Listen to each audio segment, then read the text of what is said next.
ఈరోజు మనం అందరం పరిశుద్ధమైన పట్టణాలు ధ్యానించుకున్నట్లయితే దేనిపైన నడుస్తుంది ఈ అంశం మొత్తం పరిశుద్ధాత్మ దేవుడు నాకు ప్రేరేపించిన మాటలు చెప్పడానికి ఆశపడుతున్నాను. అదేంటంటే మనందరికీ తెలుసు యోనా గ్రంథము మనం చదివి ఉంటాము. అదేవిధంగా ఈరోజు లూకాసు వార్త 11వ అధ్యాయము 29 వచనం నుండి 32 వచనం వరకు ఇదనమాట. మీరు క్యాలెండర్లో ఉంటుంది కాబట్టి చూసుకోండి. తర్వాత ఇప్పుడు ఏకీభవించండి నాతో పాటు కలిసి. ఎస్, యోనా గ్రంథము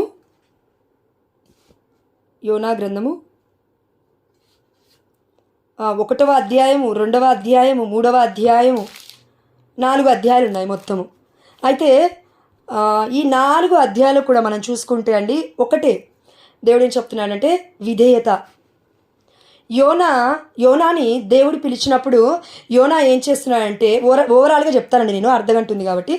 యోనా ఏం చేస్తున్నాడంటే దేవుడి స్వరాన్ని విన్నాడండి, వినకుండా లేడు, విన్నాడు. ఇదిగో నువ్వు ఈ ప్రదేశానికి వెళ్ళు అని అన్నాడు.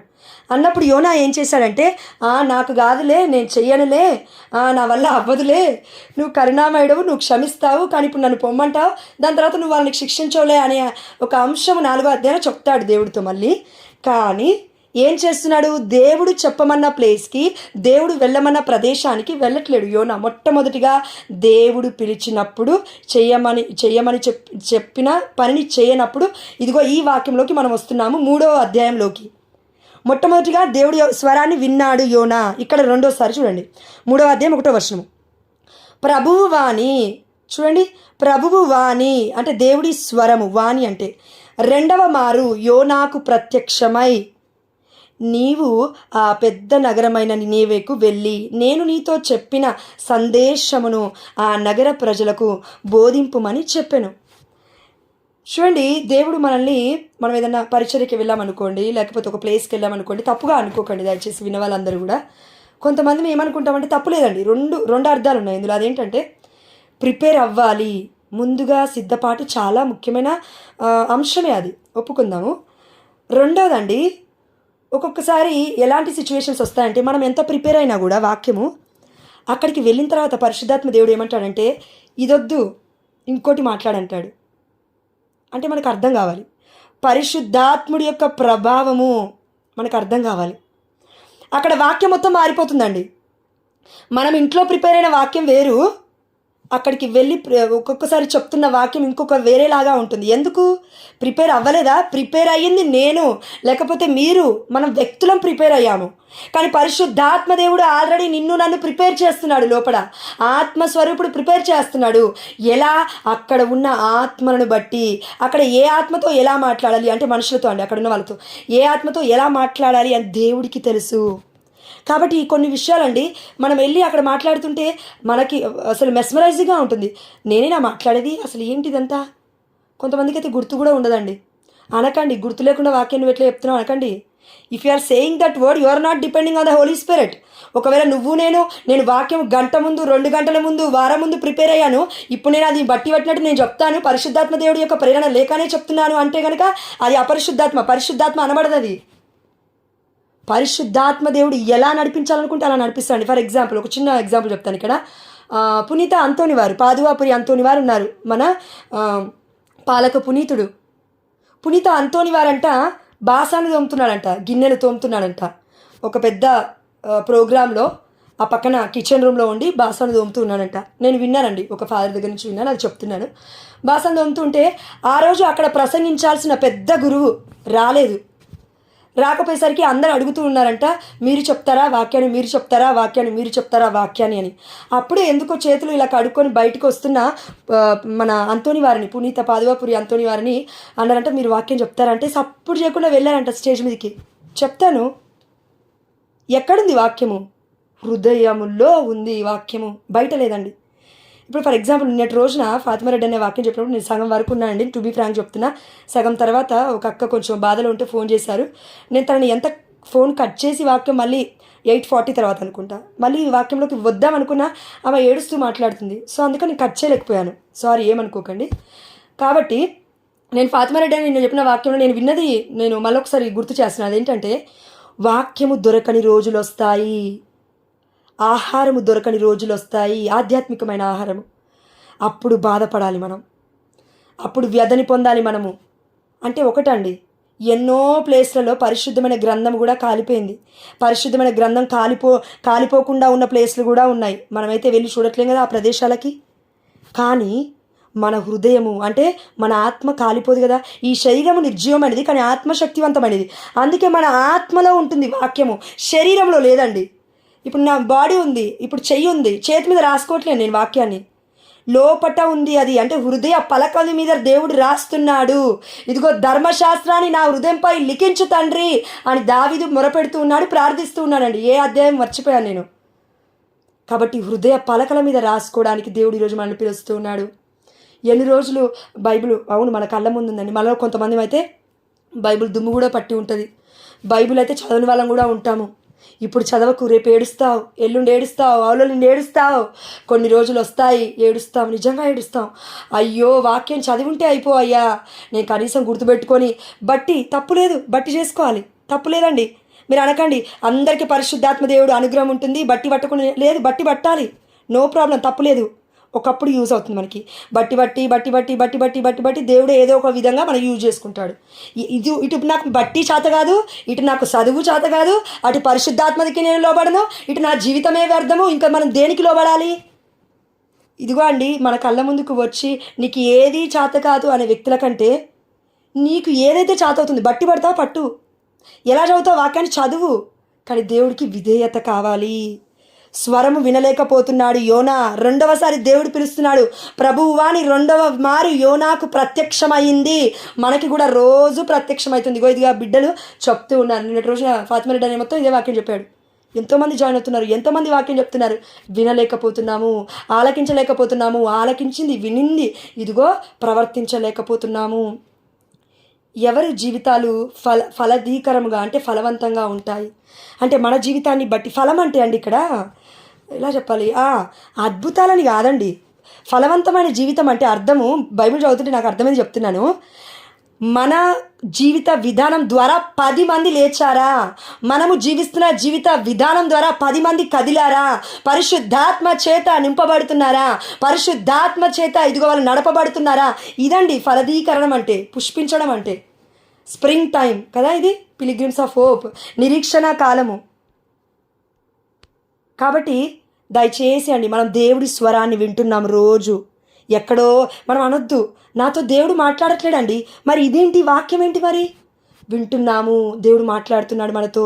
అయితే ఏం చెప్తున్నాడు చూడండి. నీవు ఆ పెద్ద నగరమైన నినేవేకు వెళ్ళి, చూడండి పెద్ద నగరం అంటున్నాడు దేవుడు. పెద్ద నగరం అంటే ఎన్ని లక్షల మంది ఉన్నారంట అప్పటికీ అనంటే వారు 1,20,000 కంటే ఎక్కువ మంది ఉన్నారు. 1,20,000 కంటే ఎక్కువ మంది ఉన్నారు. ఇంకను పెక్కు పశువులు కలవు. అంటే పశువులు క్యాలిక్యులేట్ చేయలేదు. మేబీ యూదుల అంటే బైబిల్ ప్రకారం అండి లేడీస్ని ఆ సమయంలో వాళ్ళు క్యాలిక్యులేట్ చేసేవాళ్ళు కాదు కాబట్టి ఇంకెక్కువనే ఉన్నారు. 1,00,000 మంది అండి. మోషే నడిపించింది 6,03,550 మంది కంటే ఎక్కువగా ఉన్నారు. ఇప్పుడు నినేవే పట్టణానికి వెళ్తున్న యోనా కాదు దేవుడు బ్రతికించాల్సింది ఎంతమందిని? యోనా ద్వారా. అంటే ఇదిగో 1,00,000 కన్నా ఎక్కువగా ఉన్నారు. ఏ 1,00,000 అయినా, ఏ 1,000 అయినా, 10,000 అయినా, ఎన్ని అడుగులైనా, ఎన్ని మెట్లైనా ఒక్క అడుగు ద్వారా స్టార్ట్ అవుతుంది. ఆ అడుగు దగ్గర మనం పడిపోవద్దు.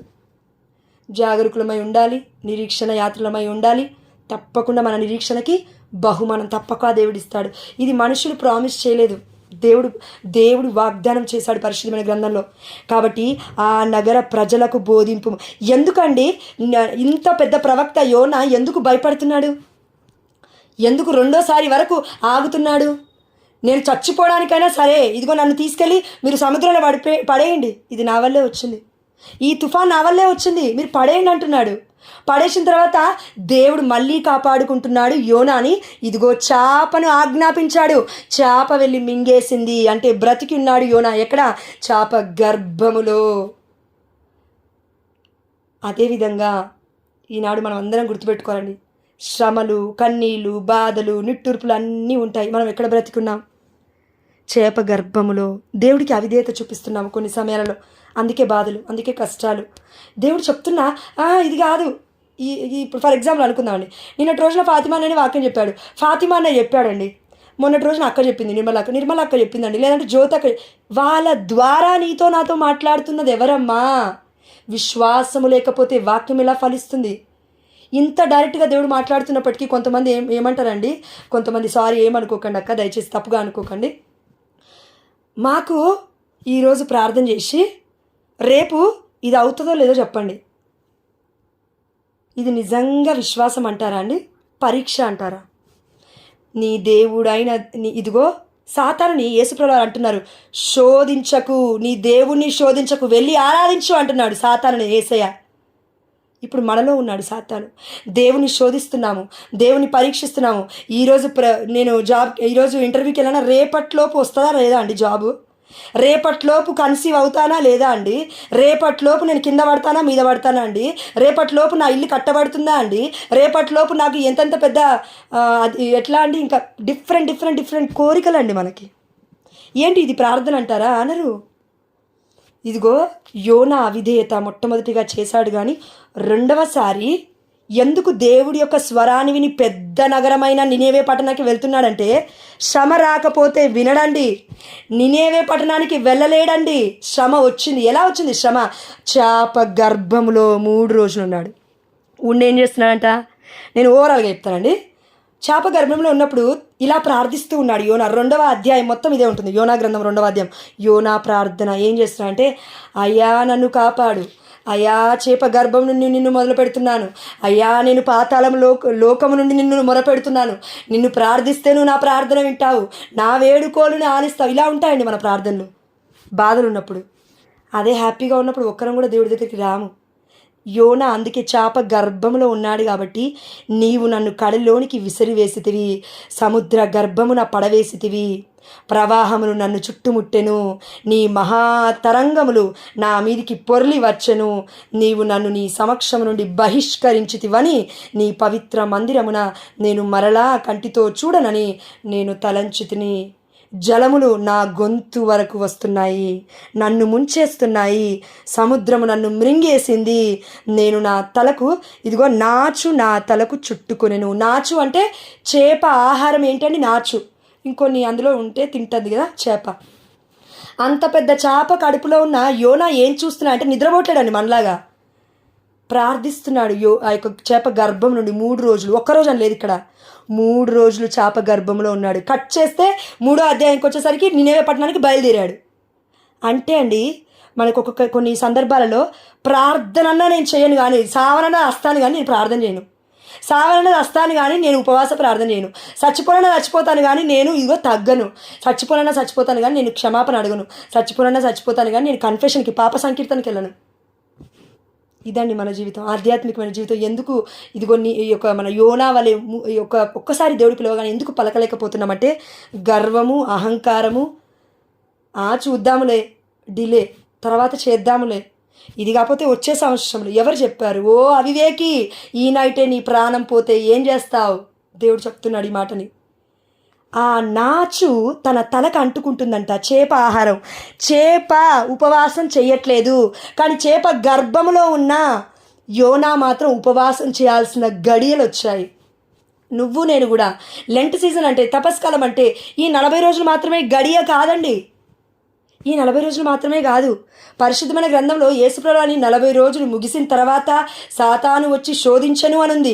అంటే యేసయ్య పుట్టిన తల్లి గర్భం నుండి పుట్టినప్పటి నుండి 33.5 ఏళ్ళ వరకు ఇదిగో 30 సంవత్సరాలకి ప్రసంగం స్టార్ట్ చేశారు కదా. 3.5 ఏళ్ళ తర్వాత చనిపోయాడు మన కల్వరినాథుడు. అయితే ఆ 30 ఏళ్ళు దేవుడు ఏ ప్రార్థనలు చేయలేదా? యేసయ్య ఎలాంటి ఉపవాసాలు చేయలేదా?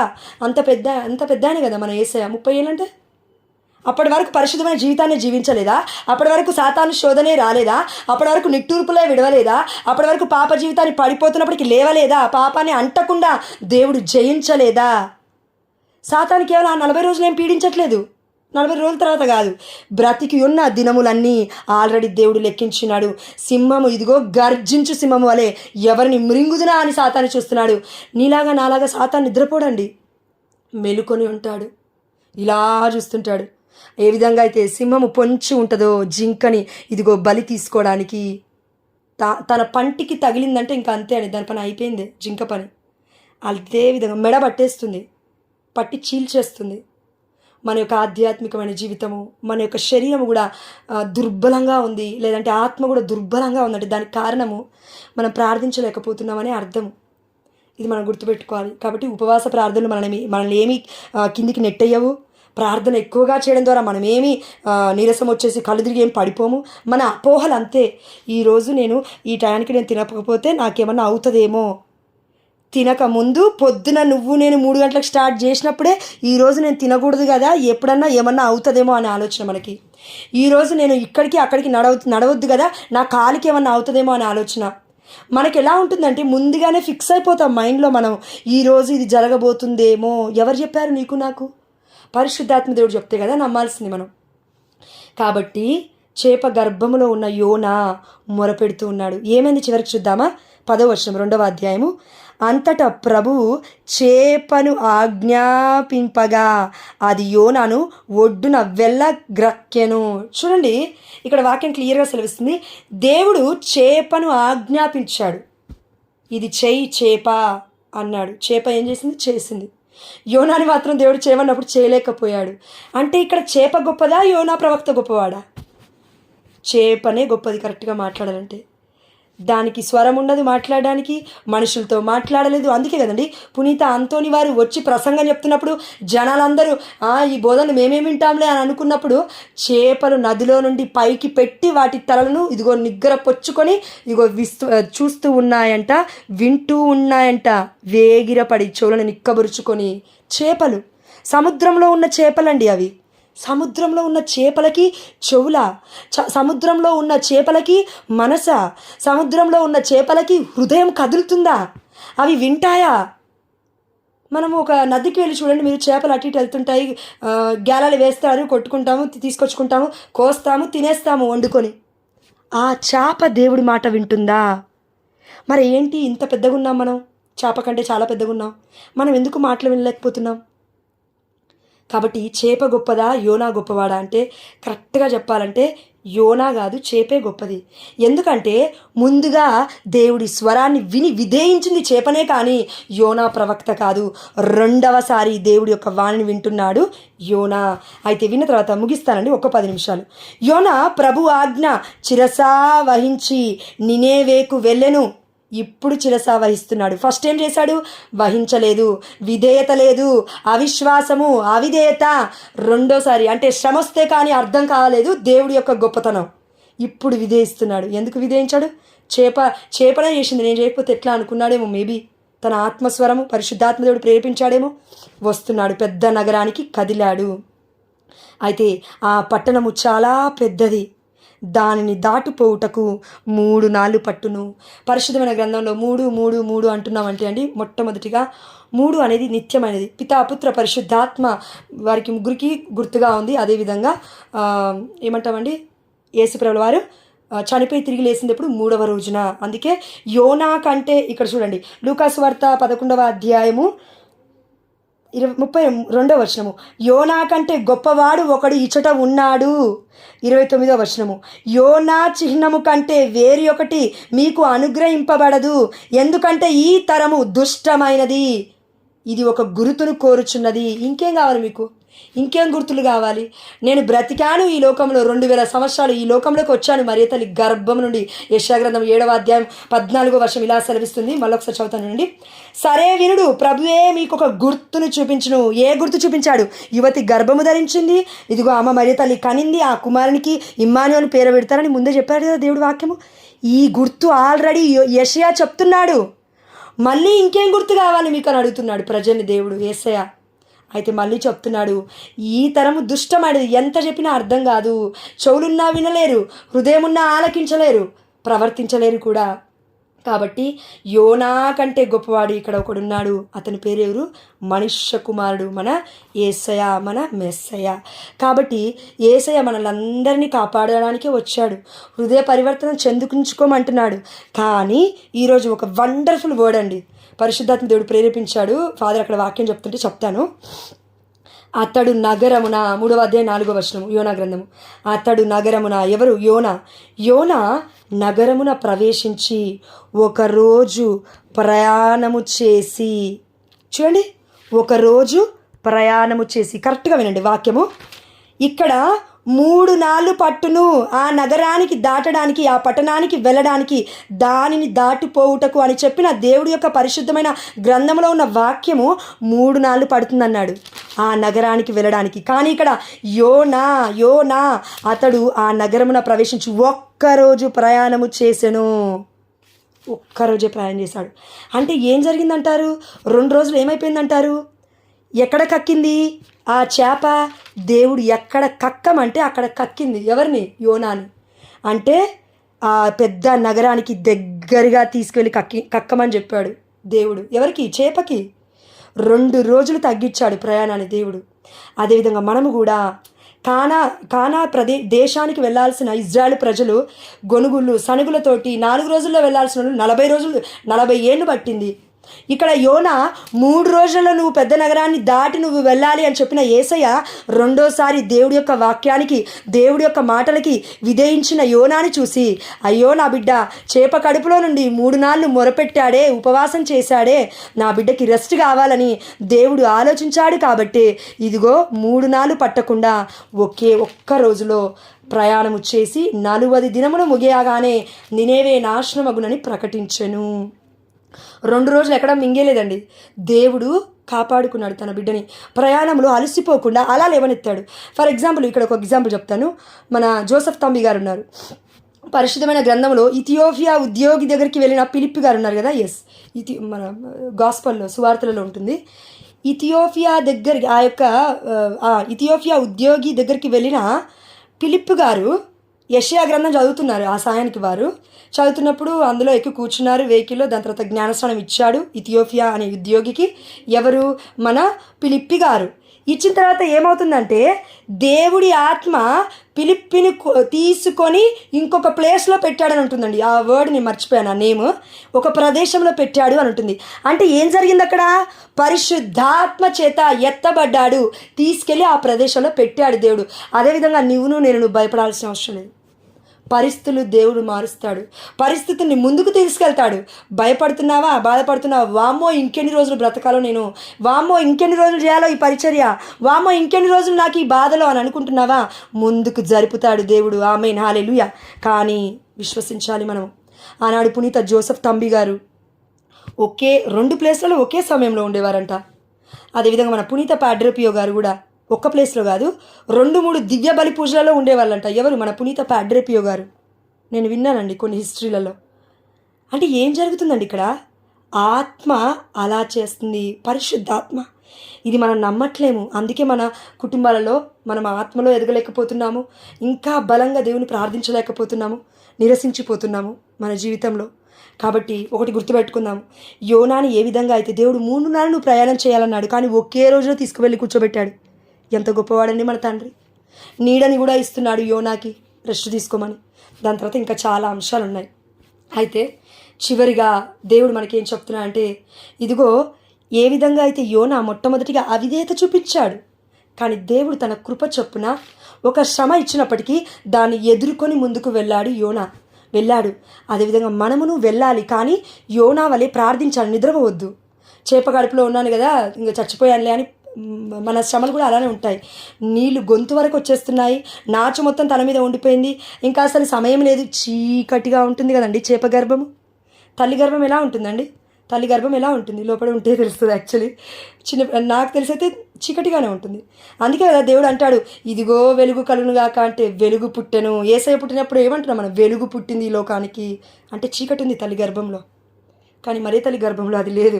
ఎందుకు అంటే పాపమే లేదు. పాపం అంటేనే చీకటి, చీకటి అంటేనే రాత్రి, రాత్రి అంటేనే శాపము, శాపం అంటేనే పాపము, పాపం అంటేనే మరణము.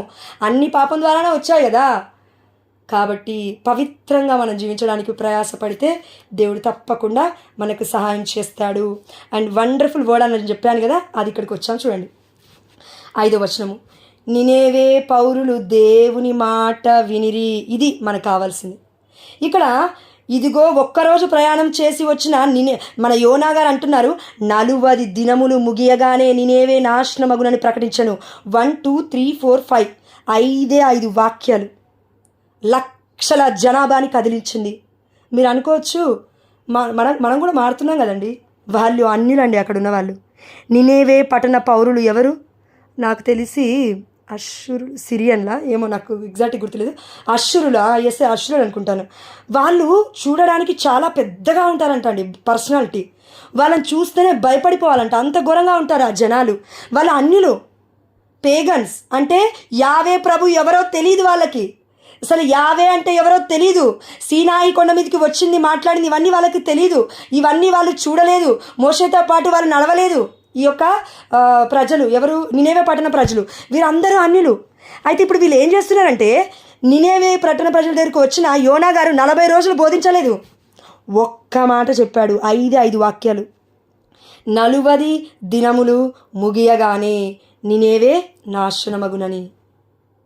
దీనికి రాజు కదిలి ఉడుపులను తొలగించి ఆ యొక్క బూడిద పైన కూర్చొని పశువులతో సహా మొత్తం అక్కడున్న ప్రజలు మొత్తం, అంత పెద్ద నగరంలో లక్షలాది మంది ఉపవాస ప్రార్థన చేస్తే దేవుడికి ముచ్చటగా అనిపించి మనస్సు మార్చుకొని ఆగ్రహాన్ని తగ్గించుకొని ఎందుకు ఆశీర్వదించాడు తండ్రి. అదేవిధంగా కొన్ని వాక్యాలలో కూడా ఉన్నాయండి, ఒక్కరం మనం 1000 మందితో సమానం. కాబట్టి మనం ప్రార్థిస్తే తప్పకుండా దేవుడు మన ప్రార్థన వింటాడండి. కాబట్టి దయచేసి మనం ఎప్పుడూ కూడా ఒకటి చెప్పమంటున్నానండి పరిశుద్ధాత్మ దేవుడు. అదేంటంటే, మనలో కొంతమందిని పరిశుద్ధాత్మతో ఆల్రెడీ నింపబడ్డాము, మనలోనే ఉన్నాడు దేవుడు. కానీ మనం ఏమనుకుంటున్నాం తెలుసా? నా వల్ల అవుతుందా? ఇంక నా వల్ల ఏమైద్ది? మన వల్ల కాదండి, పరిశుద్ధాత్ముడి వల్ల అవుతుంది, ప్రభావం వల్ల అవుతుంది. పరిశుద్ధాత్మ ప్రభావము చే మరియ తల్లి గర్భము ధరించింది అని లూకాసు వార్త 1:8 మత్తయి వార్త 1:8 1:14 అనుకుంటాను ఉంది. పరిశుద్ధాత్మ ప్రభావము చే, పరిశుద్ధాత్మ ప్రేరణ చే. ఈ మాటలు, వీటి మీద మనము ఆధారపడితే మన జీవితం కూడా ప్రభావితం అవుతుంది. కానీ మనము ప్రభావితం చెందించుకోవాలి అంటే ప్రార్థన చేయాలి, పరిశుద్ధంగా జీవించడానికి ప్రయాసపడాలి, అంతే సింపుల్. ఈ 40 రోజులు నేను ఉన్నానా? 41 రోజు నుండి నేను తాగుడు స్టార్ట్ చేస్తా. 41 రోజు నుంచి నేను ఇంకా 4 పూటలు కాదు, 5 పూటలు కాదు, 6 పూటలు తింటా. ఈ 40 రోజులు ఉన్న ఉపవాసం మొత్తం తిని కక్కుకుంటా. ఆ యొక్క చేప ఏ విధంగా అయితే కక్కిందో అన్నట్టుగా ఉండొద్దు. మనకు అన్నీ సెల్ఫ్ కంట్రోల్, ఇంద్రియ నిగ్రహం కావాలని అడగండి ప్రతి ఒక్కరం కూడా. ఇంద్రియ నిగ్రహం అని ఎందుకని అంటే అండి, ఇది చాలా కష్టమైనది. కానీ పునీతులు ఎంతోమంది పొందుకున్నారు దేవుడి దగ్గర నుంచి. ఇంద్రియ నిగ్రహం ఉన్న వ్యక్తి ఒక్కరి కాదండి, 1000 మంది కంటే ఎక్కువ సమానం. మీరు నమ్మండి, 1000 మంది దూషిస్తున్నా ఆ ఒక్కరి ద్వారా దేవుడు కదిలిస్తాడు, ప్రపంచాన్ని కదిలిస్తాడు. It's true. మదర్ తెరీసమ్మ గారిని దేవుడు పరిచయం చేయలేదా ప్రపంచానికి? ప్రేమను పంచలేదా మదర్ తెరీసమ్మ గారు? అదేవిధంగా మనము ఒక్కొక్క ఆయుధము, ఒక్కొక్కరం 1000 మందితో సమానము. నిన్ను నీవుగా సాధారణంగా చూసుకుంటున్నావేమో ప్రియమైన బిడ్డ. No, you are very powerful from the sight of God. దేవుడి యొక్క కను దృష్టి నుంచి నువ్వు నేను చాలా శక్తివంతమైన వాళ్ళము. ఎందుకంటే దేవుడి శక్తి మనలో ఉంది కాబట్టి. ఆ శక్తి లేకపోతే ఉత్తి వాళ్ళమే. ఇది మనం గుర్తుపెట్టుకొని ఆ యొక్క అన్యులైనా నినేవే పట్టణ ప్రజలైనా ఒక్క మాట యోనా చెప్తే 40 రోజులు ఉపవాసం ఉండి ప్రార్థించి ఇదిగో కాపాడబడ్డారు లక్షలాది మంది ప్రజలు. ఈరోజు నీకు నాకు యావే ప్రభువు తెలుసు, పరిశుద్ధమైన గ్రంథం తెలుసు. అన్నయ్య వాళ్ళు ఎంతోమంది జాయిన్ అయ్యి వాక్యాన్ని చెప్తున్నారు, వింటున్నాము తెలుసు. ఎంతోమంది బిడ్డలు వారి యొక్క జీవితాన్ని కూడా పక్కకు పెట్టి ఐసైట్ ఉన్నా, కాళ్ళ నొప్పులున్నా, కీళ్ళ నొప్పులున్నా, చేత కాకపోయినా, థైరాయిడ్ ప్రాబ్లం అయినా, గొంతు ప్రాబ్లం ఉన్నా, అయ్యో నా వల్ల కావట్లేదు అనుకున్నా, ఇన్ని బాధలున్నా కుటుంబాన్ని పక్కకు పెట్టి నీకోసం నా కోసం జాయిన్ అయ్యి వాక్యాన్ని చెప్తుంటే విని మారడానికి మనకేంటండి బాధ? డబ్బులు పెట్టట్లేం కదా, it's free of cost. We are not paying any single rupee. మనమేం పే చేయట్లేము. దయచేసి వినాలి. వాక్యం విన్న వాళ్ళము అదే ఆత్మవంచన చేసుకోకుండా విన్న వాళ్ళము ఇదిగో ప్రవర్తించడానికి దేవుడి యొక్క ప్రేమను మనం అడుగుదాము. తప్పకుండా దేవుడు మనకి దయచేస్తాడు. అయితే మరి పాత నిబంధనలో ఉన్న ఈ అన్యులకి కొత్త నిబంధనలో ఈరోజు లూకాసు వార్తలో చెప్పిన 11వ అధ్యాయానికి ఏంటండి టైపాలజీ, ఏంటి కంపారిజన్ ఏంటి అంటే కనుక ఇక్కడ చూడండి. ఒక చిన్న వర్డ్ చదివి ముగిస్తాను నేను. 31వ వచనము, లూకాసు వార్త 11వ వచనము, లూకాసు వార్త 11వ అధ్యాయము 31వ వచనము. తీర్పు రోజున దక్షిణ దేశపు రాణి వీరి ఎదుట నిలిచి వీరిని ఖండించును. ఎవరంట? దక్షిణ దేశపు రాణి. ఇక్కడ ఈ వర్డ్ ఎక్కడ ఉన్నా మనం సొలొమోను గారికి, నేను బుక్ మర్చిపోయానండి, అంటే ఏమంటారు, పుస్తకం ఏ పుస్తకంలోనో మర్చిపోయాను, నాకు తెలియదు కానివ్వండి. ఈ యొక్క దక్షిణ దేశపు రాణి దేశాలను దాటుకొని వచ్చి సొలొమోను గారి యొక్క జ్ఞానాన్ని ప్రపంచవ్యాప్తంగా విని వచ్చి కూర్చుంటూ ఉంది సొలొమోను గారితో. అక్కడి నుంచి ఊరికే రాలేదండి, వజ్ర వైడూర్యాలతో, బంగారముతో, ఎన్నో వస్తువులతో తీసుకువచ్చి సొలొమోను రాజుకి అర్పించి మాట్లాడుతూ ఉంది. ఇంత జ్ఞానవంతుడా సొలొమోను? అయితే నేను చూస్తాను అని వెళ్ళింది ఆ దక్షిణపు దేశపు రాణి. అయితే ఈ దక్షిణపు దేశపు రాణి ఎవరు? యావే ప్రభు అంటే ఎవరో తెలియదు, దేవుడు అంటే ఎవరో తెలియదు. అప్పటికి ఇజ్రాయెల్ ప్రజలు అంటే ఏంటో తెలీదు, వాళ్ళు ఎన్ని సంవత్సరాలు నడిచారో తెలీదు, అసలు ఏదీ తెలీదు హిస్టరీ. కానీ ఒకటే వినింది, సొలొమోను జ్ఞానవంతుడు, ఇంత గొప్పవాడు ఎలా అయ్యాడు? ఈ జ్ఞానం ఎక్కడి నుంచి వచ్చింది? అందుకే మన యేసయ్య ఒక మాట అన్నాడండి కొత్త నిబంధనలో, మన గాస్పెల్ సువార్తలలో, నేను సొలొమోను జ్ఞానవంతుడు, కానీ సొలొమోను కంటే అధికుడు ఇక్కడ ఒకడు ఉన్నాడు అని. ఒకటి ఇక్కడ 32వ వచనంలో యోనా కంటే గొప్పవాడు ఇక్కడ ఒకడు ఇచ్చట ఉన్నాడు అని. అందుకే దేవుడు ఎందుకు కంపారిజన్ చేసి చెప్తున్నా అంటే, వాళ్ళందరూ ఈ లోకంలో వచ్చింది ప్రవక్తల్లాగా, కానీ నేను వచ్చింది మీకోసం, నా కోసం, మనందరి కోసం ప్రాణాన్ని ఇవ్వడానికి, కాపాడడానికి. వాళ్ళందరూ మిమ్మల్ని కాపాడలేరు. కనీసం ఒకరోజు వాక్యం చెప్పారనుకోండి, ఆ రోజు కాపాడబడతారు. రెండో రోజు కూడా వాళ్ళు వాక్యం చెప్తే మీరు వింటే కాపాడబడతారు. మీరు వినకుండా నాకు వాక్యం అవసరం లేదు, నేనే పెద్ద గొప్పదాని అనుకుంటే ఇంకా దేవుడు ఏం చేయలేడండి, దేవుడు ఏం చేయలేడు. కాబట్టి మన హృదయంలో వాక్యం ఉండాలి. అదేవిధంగా తీర్పు రోజున దక్షిణ దేశపు రాణి వీరి ఎదుట నిలిచి వీరిని ఖండించి, ఎంత అసహ్యకరమైన మాట అంటే అండి ఇది మన హృదయంలోకి గుర్చబడాలి ఈ మాట. ఎందుకంటే ఒక అన్యురాలు, నీకు నాకు క్రైస్తవం అని చెప్పుకుంటున్న మనకి, క్యాథలిక్స్ అని చెప్పుకుంటున్న మనకి, పరిశుద్ధమైన గ్రంథం మొత్తం తెలుసు అని చెప్పుకుంటున్న మనకి, తీర్పు దినము రోజున నీ ఎదుట నిలబడి ఖండిస్తుంది అంటే నువ్వు పాపాత్ముడివి అని. అంటే ఏంటి? దేవుడి బిడ్డలంటే దేవుడి బిడ్డలాగా బ్రతికేవాళ్ళు, ట్యాగ్ తగిలించుకునే వాళ్ళు కాదు, క్రైస్తవం అని చెప్పుకునే వాళ్ళు కాదు, క్రీస్తు వలె జీవించేవారు. ఈ దక్షిణపు దేశపు రాణి ఏ విధంగా అయితే సొలొమోను కలుసుకున్న తర్వాత అతని జ్ఞానము, దేవుడిచ్చిన జ్ఞానము ఈ దక్షిణపు దేశపు రాణిని మేబీ కదిలించిందేమో, నాకు తెలియదండి, నేను ఇంకెక్కువ చదవలేదు బైబిల్ కాబట్టి, కదిలించిందేమో, తను మారు మనసుకు పొందుకుందేమో, అందుకే దేవుళ్ళలోకి వచ్చేసిందేమో. అందుకే దేవుడు అంటున్నాడు తీర్పు రోజున. అంటే మరి పాత నిబంధనలు ఆమె చనిపోయి ఉండాలి కదా, అంటే పరలోక రాజ్యంకి వెళ్ళి ఉండాలి కదా. అందుకే దేవుడు చెప్తున్నాడు ఈమె ఎక్కడో లేదు, తీర్పు రోజున మనకు కనబడుతుంది దేవుడి ముందు, తప్పక మనల్ని ఖండిస్తూ ఉంది. అన్యురాల్ని మనం ఖండించడం ఏందండి? మన ముందుకు ఎవరైనా వచ్చి అన్యురాలు మన బాధలో ఉన్నాం అనుకోండి, జరిగిందండి ఇది నిజంగా జరిగింది. కొంతమంది జీవితాలు ఎట్లా ఉంటుందంటే, వాళ్ళు వచ్చి ఏమంటారంటే, ఎందుకు బాధపడుతున్నావు, మీ దేవుడు యేసయ్య గొప్పవాడని విన్నాము, ప్రార్థించి చూడు అన్నారా అండి? అంటారు, తప్పకుండా అంటారు. మేబీ మీరు వినకపోతే అయితే నేనైతే చాలాసార్లు విన్నాను, చాలామంది నోటి నుంచి విన్నాను, మీ దేవుడు గొప్పవాడంట కదా. మా ఇంటి ఎదురుగా లెఫ్ట్లో ఒక అమ్మ ఒక నాన్న, అంటే ఒక చిన్న ఆల్మోస్ట్ ఏజ్డ్ 68-70 మధ్యలో ఉంటారు, చాలా ముసలి వాళ్ళు. నేను ఇలా డోర్ దాటుకొని good evening uncle, good evening aunty ఇట్లా చెప్పుకుంటూ వెళ్ళిపోతుంటే వాళ్ళకి చదువులేదండి, అంకుల్ చదువుకున్నాడు, ఆంటీ చదువుకోలేదు, వాళ్ళకి పిల్లలు కూడా లేరు, హిందువులు వాళ్ళు, ఖచ్చితమైన హిందువులు. నేను వెళ్తుంటే ఎట్లా అంటే అండి, అదొక రెస్పెక్ట్. నేను ఎలా చెప్తున్నానంటే, నాకు కాదు వాళ్ళు రెస్పెక్ట్ ఇస్తున్నది, రోజు చేస్తున్న ప్రార్థనలు వాళ్ళకి వినబడుతున్నాయి. అది నాకు కొన్ని రోజుల ముందు అర్థమైంది. మొన్నటి రోజు నేను ఆల్రెడీ చెప్పాను, కింద ఒక అమ్మాయి ప్రాటెస్టెంట్ ఆంటీ ఉంది, ఆమె నేను వెళ్తుంటేనే పాస్టరమ్మ అని అంది నన్ను. నాకు బాధ అనిపించింది, పాస్టరమ్మ కాదు జోష్నా అన్నా నేను, కానీ ఆమె కొంచెం చోటు ప్రాబ్లం ఉంది, బట్ నేను గట్టి చెప్పలేకపోయాను. ఎంత భయము, ఎంత భక్తి! ఎవరిని చూస్తే? మనలో ఉన్న ఆత్మ స్వరూపుని చూస్తే, గాడిదని చూస్తే కాదండి, గాడిద మీద ఉన్న యేసు ప్రభువుని చూసి, ఆనాడు ఇదిగో ఇజ్రాయెల్ ప్రజలు, అంటే ఇగో మన కొత్త నిబంధనలో ఉన్న వాళ్ళందరూ ఇదిగో రాజుకి హోసానా హోసానా హోసానా గీతాలని పాడింది గాడిదని చూసి కాదు. గాడిద కింద ఇదిగో పరవట్లేరు వాళ్ళు, ఆ యొక్క మ్రాణులు మొత్తం, ఆ యొక్క ఏమంటారండి, ఆ యొక్క గ్రీనరీ మొత్తము మనల్ని చూసి కాదు గొప్పతనము, దేవుడు మనలో ఉన్నాడు కాబట్టి. ప్రియమైన బిడ్డ, గాడిద దేవుని మోసింది, అదేవిధంగా దేవుడు దీవించాడు. అదేవిధంగా పాత నిబంధనలో మన ఉన్నారు కదండి, బలాము ప్రవక్తల గురించి మనం విని ఉన్నాం. అక్కడ గాడిద స్వరము దేవుడి స్వరాన్ని విని దేవదూతను చూసి ఆగిపోయింది, కింద పడింది. కానీ ఆ ప్రవక్త ఏం చేస్తున్నాడు, దాన్ని మోదుతూ ఉన్నాడు, బాదుతూ ఉన్నాడు గాడిదని. యాక్చువల్లీ ఆ గాడిద ఆయన్ని కొట్టాలి, యాక్చువల్లీ మనల్ని కొట్టాలి. యాక్చువల్లీ నోరు లేని జంతువు, మూగ జంతువు కూడా అర్థమవుతుంది దేవుడు ఏం మాట్లాడుతున్నాడు, కానీ మనకు అర్థం కావట్లేదండి. దేవుడు బాధపడుతున్నాడు.